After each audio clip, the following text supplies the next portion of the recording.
বিতর্কিত উপদেষ্টাদের বাদ দিয়ে উপদেষ্টা পরিষদ পুনর্গঠনের জন্য আমরা দাবি জানিয়েছি। ডিসেম্বরের আগেও নির্বাচন করা সম্ভব, এই আলোচনা হয়েছে এখানে। বর্তমান রাজনৈতিক প্রেক্ষাপটে আমরা যা আন্দাজ করতে পেরেছিলাম তার উপরে ভিত্তি করে আমরা একটা লিখিত বক্তব্য নিয়ে এসেছি এবং সেই লিখিত বক্তব্যটি আমরা মাননীয় প্রধান উপদেষ্টার সমীপে পেশ করেছি এবং সেই ভিত্তিতে আমরা আলোচনা করেছি। তার একটি সারাংশ আমি আপনাদের সামনে তুলে ধরতে চাই। বাংলাদেশে গণতন্ত্র উত্তরণের লক্ষ্যে বিএনপি প্রথম থেকেই একটি সুস্পষ্ট জাতীয় নির্বাচনী রোডম্যাপ দাবি করে আসছে। আপনারা জানেন যে আমরা এটা প্রকাশ্যভাবে দাবি করে আসছি।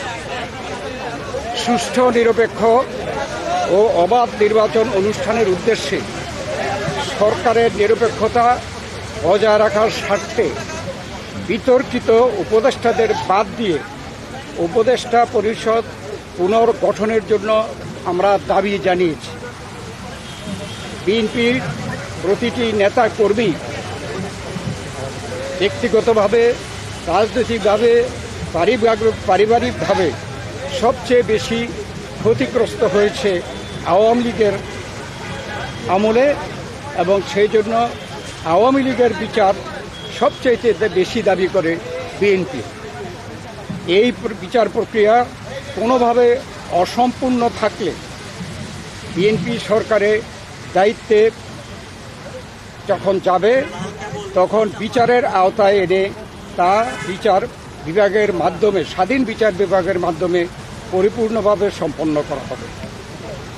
নির্বাচন সংশ্লিষ্ট সংস্কার কার্যক্রম অবিলম্বে সম্পন্ন করে ডিসেম্বরের মধ্যে জাতীয় সংসদ নির্বাচন অনুষ্ঠানের জন্য দ্রুত একটি রোডম্যাপ প্রদানের দাবি আমরা জানিয়েছি। বাংলাদেশের মানুষ বিশ্বাস করে যে অন্তর্বর্তীকালীন সরকারের মূল দায়িত্ব হচ্ছে একটি সুষ্ঠু, নিরপেক্ষ নির্বাচনের মাধ্যমে বাংলাদেশকে গণতন্ত্রে উত্তরণের প্রক্রিয়া দ্রুত সম্পন্ন করা হবে। যে কোনো উছিলায় নির্বাচন যত বিলম্ব করা হবে, আমরা মনে করি জাতির কাছে আবার স্বৈরাচার পুনরায় ফিরে আসার ক্ষেত্র প্রস্তুত হবে। এর দায় দায়িত্ব বর্তমান সরকার ও তাদের সাথে সংশ্লিষ্টদের উপরে বর্তাবে। বিএনপির সম্প্রতি যে নানা ধরনের গুজব আছে, সেই প্রেক্ষিতে আমরা বিএনপির পক্ষ থেকে বলেছি বিএনপি কখনই প্রধান উপদেষ্টার পদত্যাগ চায়নি, বরঞ্চ প্রথম দিন থেকেই এই সরকারকে সর্বাত্মক সহযোগিতা করে আসছে। আমাদের যে আলোচনা তার এই সারাংশ ছিল এতটুকু। আপনাদের সকলকে ধন্যবাদ। আপনারা সরকারের তরফ থেকে কোনো সুনির্দিষ্ট রোডম্যাপের আশ্বাস পেয়েছেন কিনা? আপনারা যে দাবি জানিয়েছেন, ওনারা কি বলেছেন? সেটা পরে আমাদের যে আলোচনার মধ্যে আসছে সংস্কার, বিচার এবং নির্বাচন মূল। আমরা বলেছি একটার সাথে আরেকটার কোনো সম্পর্ক নাই, কেননা সংস্কার চলমান বিষয়, এটা চলতে থাকবে। আমরা আশা করেছি এই সরকার সকলের সাথে ঐক্যমতের ভিত্তিতে একটা সংস্কার প্রস্তাব দেবে, সেটা চলমান থাকবে এবং আমরা যদি ভবিষ্যতে জনগণ আমাদেরকে ক্ষমতায় বসায়, আমরা সেই সংস্কার চলমানভাবে আমরা সংস্কার বাস্তবায়নের আমরা প্রচেষ্টা নেব। আর মামলাগুলোর ব্যাপারে বাংলাদেশ জাতীয়তাবাদী দলের আমাদের দেশনেত্রী বেগম খালেদা জিয়া, ভারপ্রাপ্ত চেয়ারম্যান তারেক রহমান থেকে শুরু করে আমরা এবং সেই তৃণমূল পর্যন্ত আমাদের নেতাকর্মীরা সবচেয়ে বিক্ষুব্ধ।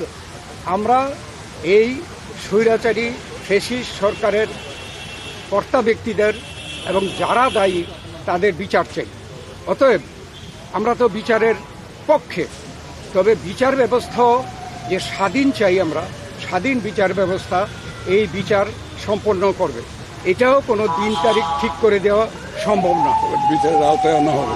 এবং আমরা বলেছি যে যেগুলো সম্পন্ন না হবে সেগুলো যদি বিএনপি ক্ষমতায় যায় তাহলে বিচারের আওতায় এনে স্বাধীন বিচার ব্যবস্থার মাধ্যমে এই বিচার সম্পন্ন করা হবে। তার মানে কি আপনারা আজকেও কোনো আশ্বাস পান নাই সুনির্দিষ্ট এই রোড ম্যাপে? না, এটা স্পেসিফিক কোন রকমের এরকম কথা হয় নাই, উনি স্পেসিফিক জানান নাই। আমরা আমাদের দাবিগুলো হয়তো বা করেছি। ওনারা ওনার প্রেসের মাধ্যমে জানাবেন, সেই জন্য আজকের আমরা আলোচনা আপনারা সন্তুষ্ট কিনা? আমরা এখনো প্রতিক্রিয়া জানানোর দরকার নেই, ওনারা দরকার প্রেস নেই। সেকশন কি না, বলে আপনাদের- তারপরে আমরা প্রতিক্রিয়া দেব। যতটুকু হয়েছে আপনারা এতে ওনার আমি- প্রেসকে আমি- আগে কথা বলতে বলবেন। আমি একটু বলি, এখন আমি একটু বলি মূলত সংস্কার এবং বিচার, নির্বাচন, এই তিনটার উপর আলোচনা হয়েছে এবং সংস্কারের ব্যাপারে আমরা এটা পরিষ্কার এবং ওনারা একমত হয়েছে সংস্কার যেখানে ঐক্যমতের ভিত্তিতে হওয়ার কথা তার ভিত্তিতে সংস্কার কাজ সম্পন্ন হবে এবং সেই কাজ অতি সহসা সম্পন্ন করা সম্ভব। এখানে কোনো দ্বিমত পোষণ করেন নাই। বিচার ব্যবস্থা বিচার বিভাগ করবে এবং বিচারের আওতায় আনার ব্যাপারে যে আলোচনা হয়েছে এখানে ওনাদের কোনো দ্বিমত নাই। সুতরাং ডিসেম্বরের আগেও নির্বাচন করা সম্ভব এই আলোচনা হয়েছে এখানে।